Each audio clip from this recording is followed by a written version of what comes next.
Everyone, আসসালামু আলাইকুম। আমি এখন রান্না করতেছি শাপলা ভাজি, চিংড়ি মাছ দিয়ে শাপলা ভাজি। আমাদের এদিকে মানে আমাদের বিলে অনেক শাপলা, পাশেই আমাদের বিল, অনেক শাপলা পাওয়া যায়। আমাদের নিজেদের বিলের শাপলা আজকে আমি আপনাদের রান্না করে দেখাবো। যারা শহরে থাকে তাদের তো কিনে খেতে হয়, আমরাও কিনে খাই, কিন্তু একদম ফ্রেশটা পাই। প্রথমে আমি দিয়ে দিলাম শুকনো মরিচ, তারপরে দিলাম জিরা এবং কালো জিরা। এবার দিয়ে দিব সরিষার তেল।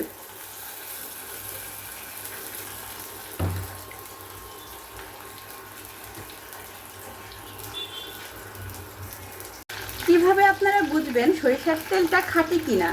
যখন আপনারা ফোড়ন দিবেন তখন দেখবেন এভাবে বুদবুদি উঠতেছে বা এরকম ফেনা উঠতেছে, তখন মনে করবেন যে এই সরিষার তেলটা খাঁটি তেল।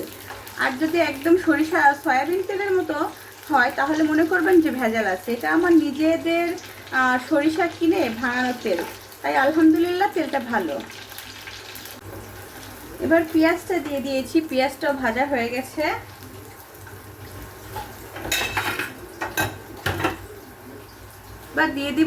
এবার দিয়ে দিব চিংড়ি মাছগুলি।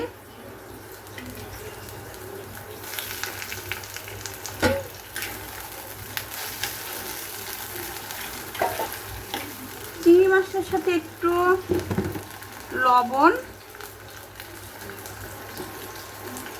আমি শাপলার আগেই লবণ, হলুদ আর কাঁচামরিচ দিয়ে রেখেছি, তাই এখন একটু কম দিলাম, আর একটুখানি হলুদ।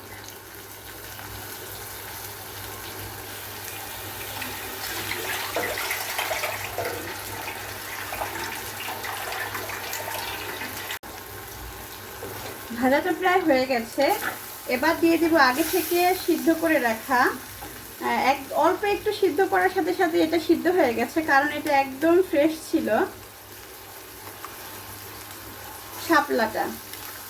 শাপলায় আমি পানি দেই নাই, তারপরেও অনেক পানি বের হয়েছে।